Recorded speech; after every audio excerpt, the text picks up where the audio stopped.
So item number 2 is to consider approving an agreement between Mesa County and Valley Pavement Maintenance LLC in an amount not to exceed $600,000 and for the 2025 crack sealing project. Laura, good morning. Good morning, Commissioners, almost afternoon. Laura Page, Engineering Division Director. This contract is first year that we are trying a separate crack seal project for our surface treatments, ahead of the surface treatments for next year. We ran into a few issues with timing and stuff, so we decided to try and do the crack seal separate. Get that done before we would do the Cape Seal project. And in doing so, we were able to save a considerable amount of money also because we got 5 bids, I believe it is, for this. And we're able to save about $2,000 per ton on our crack seal going this method.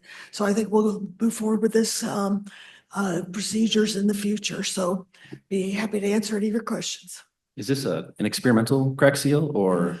No, this is what we would normally do before we would have the contractor come in and do the Cape Seal.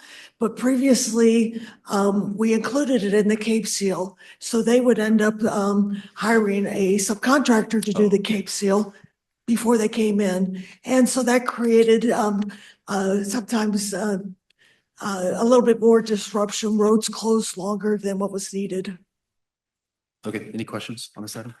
Just for clarification, item 2 says use for 2025. Is this for 2025 or 2026? Clerical. Project. Well, because it's being funded in 25, we included it as a 2025 project in advance of the 26 Cape Seal program. Thank So you. they'll start on that this winter and move forward with getting that done. So one of those capital projects that will just roll over into 2026. Okay, questions, Commissioner Daniel? I have none. Thank you. Okay, any public comments on this item? All right, seeing none, bring it back to the board and entertain a motion to approve item number 2 is entered into the record. So moved. Second. All in favor? Aye. Aye. Aye. Motion carried.